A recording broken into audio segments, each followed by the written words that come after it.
on, guys? The Comics Kid 2099 here. Over the last couple days, I have talked about The Evil Dead, a movie directed by Sam Raimi that I really liked, and then I talked about the remake of it, Evil Dead, which I did not like as much, so I figured I should go ahead and cap off this little trilogy of Sam Raimi-ness by talking about the 2004 movie, The Grudge.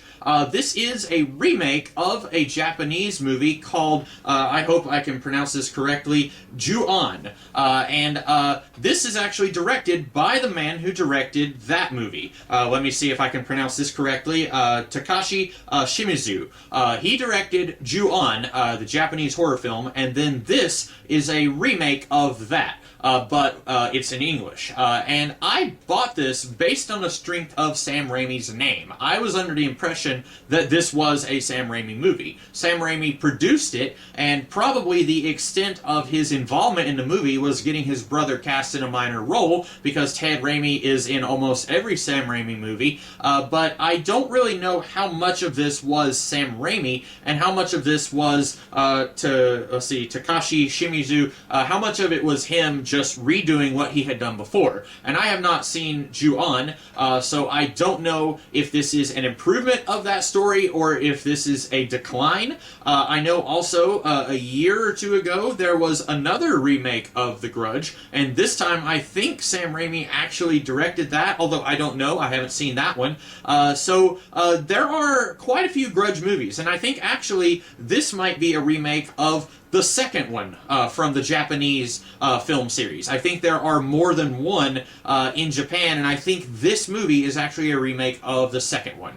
So I have no idea how popular the Japanese films are, at least popular enough for there to be at least two movies, and at least popular enough to be seen as a viable source of doing a remake for an English-speaking audience, and at least popular enough to do another remake a good 15 years later.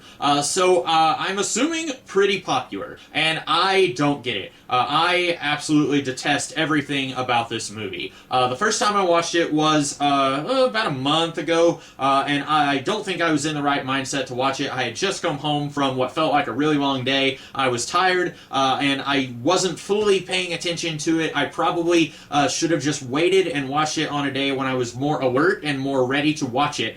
So I went into it again today. I just finished watching it a few minutes ago, and I thought, okay, I'm more prepared. I'm not really tired. I am going to like this movie more this time. And if anything, I have even more questions about what I just watched. I do not understand why people thought this was scary. I don't even understand, even if people didn't think it was scary, I don't understand why people thought this was a good movie. I don't understand anything.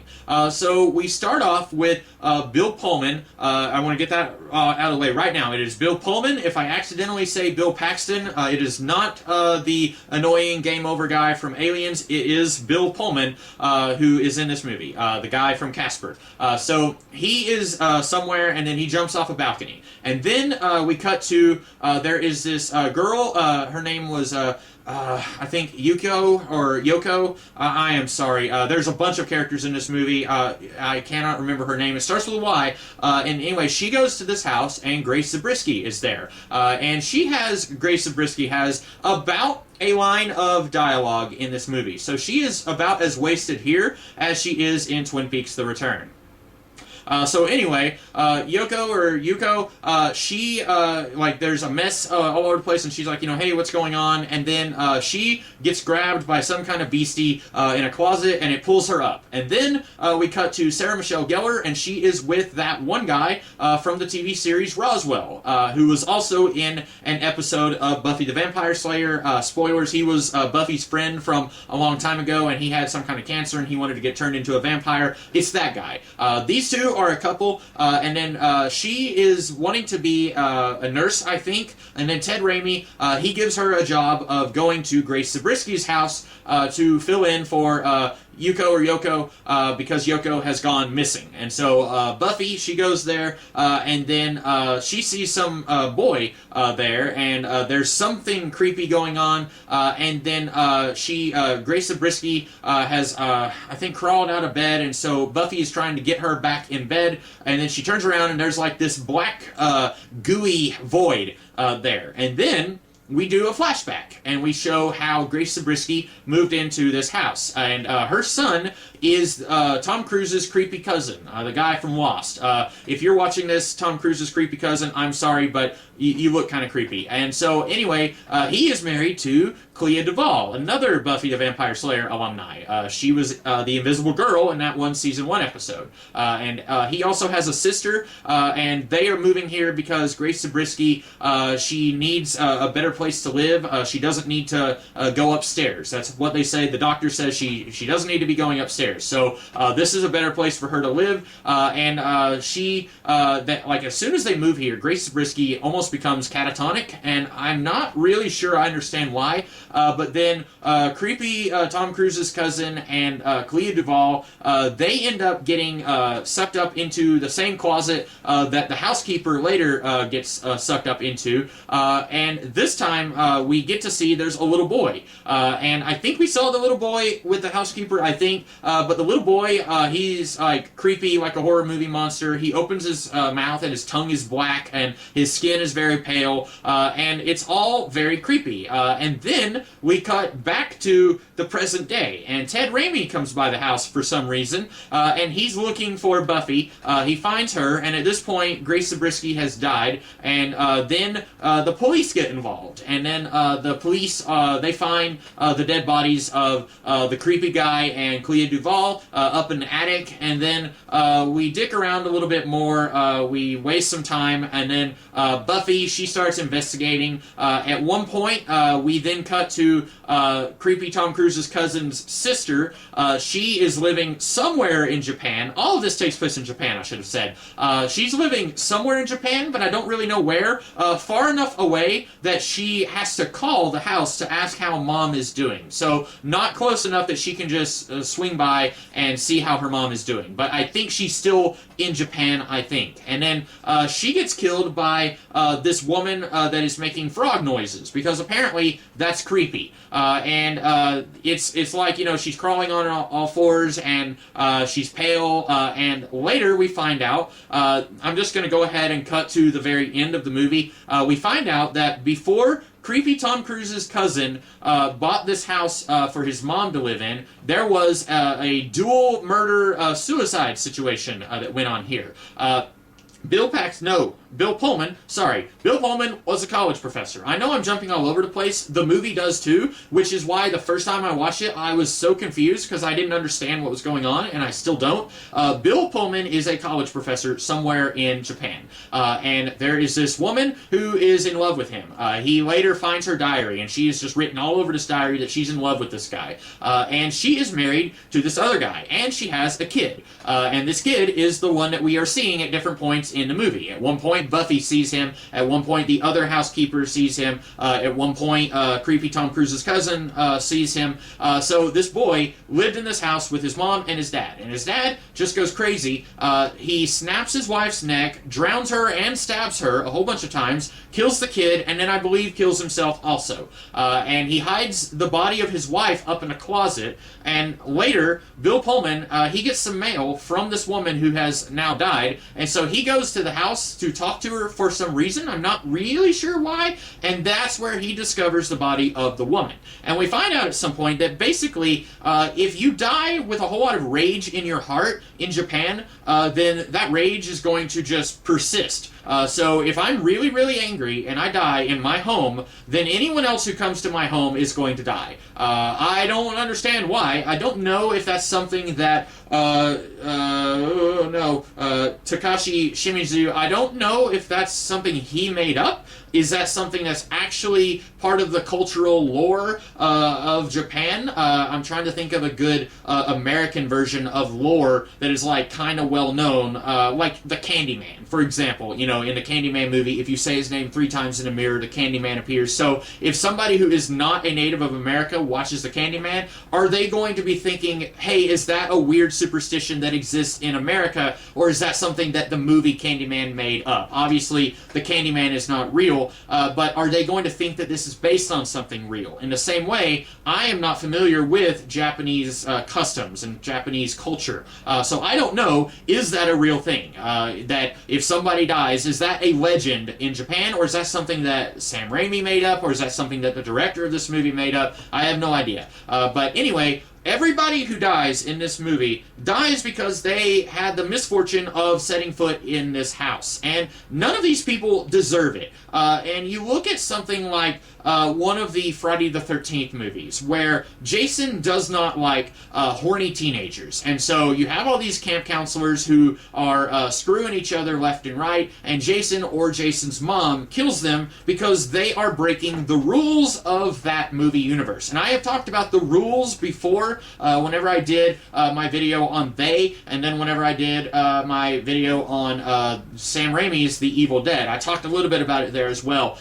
Anytime you're watching a horror movie, I feel like you have to have rules. You have to know, okay, when did this character really mess up? And okay, they're gone now because they did something that the movie says is unforgivable. And then, whoever our main character is, or a final girl in a slasher movie, they survive because they don't break the rules. That is traditionally how it works. All of these people, the worst thing that they did is step into this house. And I have no idea who is killing all of these people. Is it the woman who got her neck broken, stabbed, and drowned by her husband? Is it her? Or is it the boy? Because Tom Cruise's creepy cousin, he finds his wife, Clea Duvall, catatonic, and then the boy, like, pops his head up, opens his mouth, and his tongue is black, and then it cuts. And did the boy kill these two? Or was he just there watching, kind of like he watched his mom get killed, and it's the mom who's doing all the killing? Because she is the one who's making the weird frog noises that for some reason this movie thinks is creepy. I don't know. I don't know who's doing the killing, because at one point, Ted Raimi, who sets foot in the house, he sees the girl who was the housekeeper before Buffy, Yoko.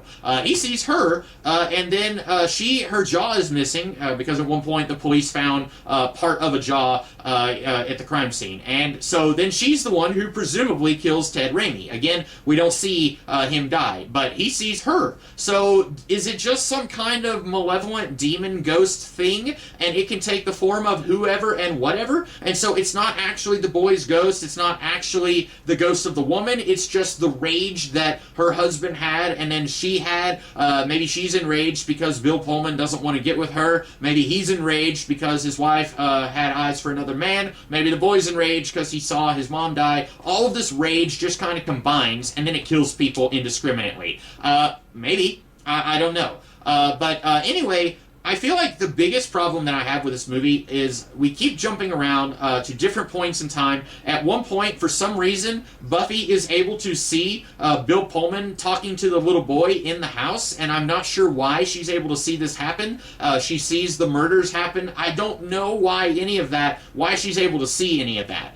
We do two separate, not a time jump. One of them is a time jump, where we get to see Clea Duvall and Tom Cruise's creepy cousin die. That's a time jump. And then we also get to jump across the city and see Tom Cruise's creepy cousin's sister die. And we're jumping around with all these different characters, and I don't feel like I have really gotten to know any of them. I know that Bill Pullman is married. I know that he is a college professor. That's all I know. We have the original people who lived in the house. All I know is there's a husband, there's a wife, there's a little boy, and they're all dead. Ted Raimi works in a hospital or senior care center of some kind. Buffy works in a hospital, senior care center of some kind, is dating Jason Behr. B-E-H-R, I don't know how you say that. I don't know anything about any of these characters because there are so many characters, and we never stick with any of them for enough time to get to learn anything about them. Here's a creepy jump scare scene where Ted Raimi dies, and then here's a creepy jump scare scene where Tom Cruise's creepy cousin presumably dies, and we don't get to see it. We don't get to see very many of these scenes. really, overall, I think this movie is just a big, huge mess, and I have no idea if that is because the movie that it is remaking is a big, huge mess. I have no idea if the 2020 version is a big, huge mess. I really don't know. I feel like everything about this movie is just bad. I think people probably watched it and it's like, ooh, here's a creepy scene where the police officer is watching some security footage and a woman like pops her head up and it's like a close-up on her eyes. Ooh, isn't that creepy? Ooh, isn't it creepy that she's wet and she's crawling on the ground and she's making frog noises? Isn't that creepy? Yeah, I guess if I was like in a Walmart and I turned an aisle and there was a wet woman crawling on the ground making frog noises and staring at me with her big bug eyes, yeah, that would be creepy, but the logic of my brain says, why is frog noises creepy? Why is that supposed to scare me? Why is any of this happening? Whenever I watch a movie, character motivation is the most important thing to me, and there is no character motivation in this. I don't know why anything is happening here, and that is why I hated this movie the first time I watched it, and I hated it the second time. I cannot recommend anybody watch this. If you are like me, and you heard that this movie was very popular, but you had never seen it, and you didn't really know what it was about, please skip it. Do yourself a favor. Do not watch this movie. It is just a steaming pile. I hated everything about it. So those are my thoughts on The Grudge. I hope you guys like this video, and I will be back later to talk about some more spooky videos. In the meantime, you guys have a great rest of the day. Catch you later.